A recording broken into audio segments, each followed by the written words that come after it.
আরে কি করছেন আপনি? মাথা ঠিক আছে আপনার? কি সমস্যা কি আপনার? কি করছেন আপনি? পাগল নাকি আপনি? মরতে যাচ্ছিলেন কি জন্য? নাও, একে তো এত বড় একটা বোকামি করতে যাচ্ছিলেন, তার উপরে ড্যাব ড্যাব করে তাকিয়ে আছেন।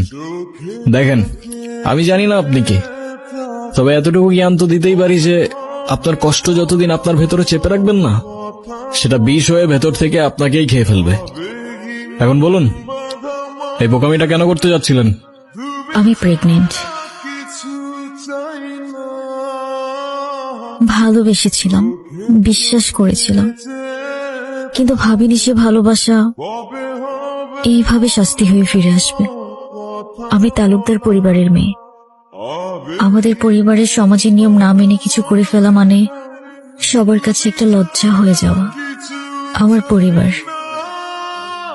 যারা বলে মেয়েরা হচ্ছে ঘরের সম্মান, আর তারা যখন জানবে আমি বিয়ের আগেই, কিচ্ছু বলবে না, শুধু চেয়ে থাকবে। আর ওদের ওই দৃষ্টিতে আমার বুকটা চিড়ে যাবে। ওরা বলবে না তুই মরে যা, কিন্তু আমি বুঝে যাব আমার মরে যাওয়াই উচিত। কোথায় সেই হারামজাদারা? কোথায় আপনার বয়ফ্রেন্ড? কোথায় সে? জীবনের এই মুহূর্তে এসে আমি সত্যিই জানি না আমার কি করা উচিত, কোথায় যাওয়া উচিত। তাহলে আমি বলবো আপনি বাড়িতে চলে যান, কারণ সেটাই হবে যেটা আপনার তাকদিরে লেখা আছে। আপনি কি কিছু বলতে চাচ্ছিলেন? এই, বলে ফেলুন না। আপনি আমাকে বিয়ে করতে পারবেন? হোয়াট? সত্যি না, মিথ্যে। আমি আসলে বুঝতে পারছি না আমি কি বলছি না বলছি। আপনি কেনই বা আমার জন্য এত কিছু করবেন? সরি। আচ্ছা চলেন। নাম কি আপনার? কি হয়েছে এখানে?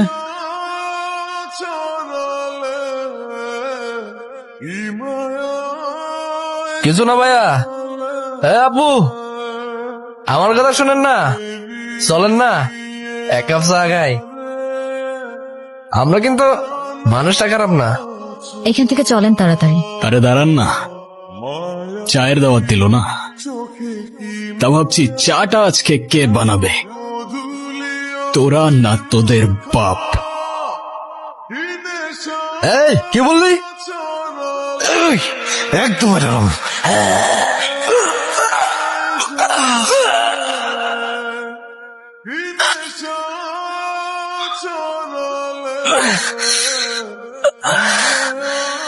কিরে, লিকারটা কেমন ছিল? ভাই, কি হয় আপনার? আমার ওয়াইফ। নানা যান, মামা যান, সবাই নিচে আয়েন, দেখেন কেডা আইছে। কি হলো, তুমি এখনো যাও নাই? তোমাকে না বললাম ভেতরে যাও। আমি বাইকটা পার্ক করে। আসসালামু আলাইকুম। আপনি নিশ্চয়ই মামা। আপনার ব্যাপারে অনেক কিছু বলেছেও, আর আপনি মামি। বাহ, বেশ মিষ্টি দেখতে তো আপনি। তবে আপনাদের সবার মধ্যে আমার ফেভারিট কিন্তু আপনি। আপনাকে কিন্তু আমি নানু বলে ডাকবো না, আমি আপনাকে ডাকবো নানু ভাই। এই গুনগুন, ছেলেটা কে রে? আমরা একে অপরকে ভালোবেসে বিয়ে করেছি।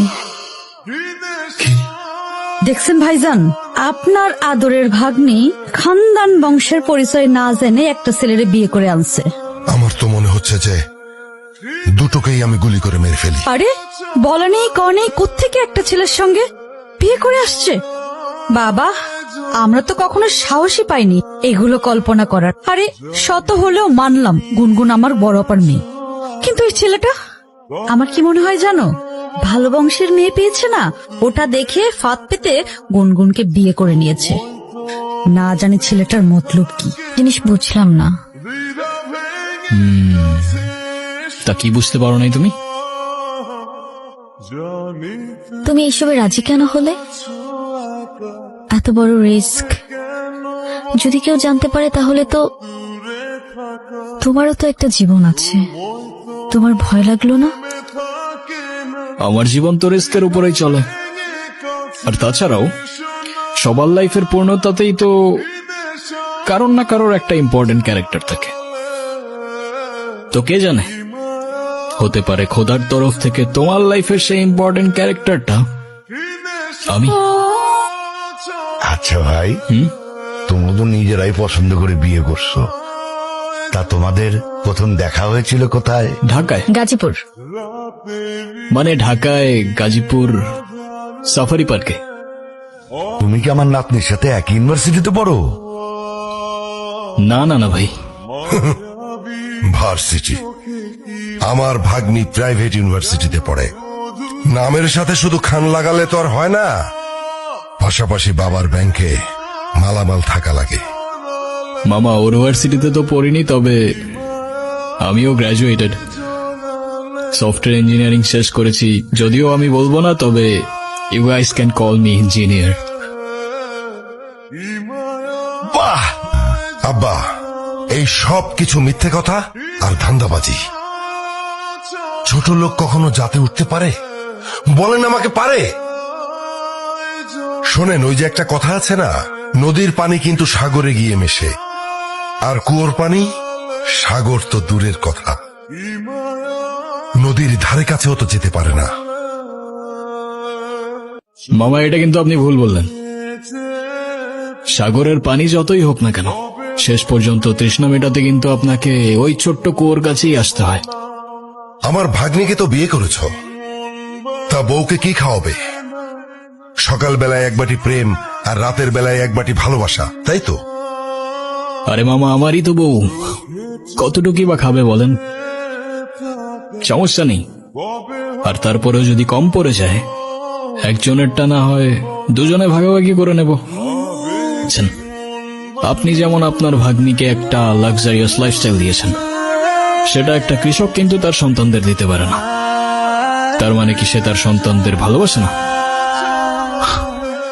আমি জানি আমার কথাগুলো আপনার মানতে একটু কষ্ট হবে, তবে বিশ্বাস করুন, কৃতজ্ঞতা আর সম্পর্কের মূল্যতেই থাকে ভালোবাসার পারফেকশন। তবে আমি বিশ্বাস করি যে জীবনে টাকা দিয়ে সুখ কেনা যায় না, ঠিক। যদি না সেই সুখ তাকদীরে লেখা থাকে।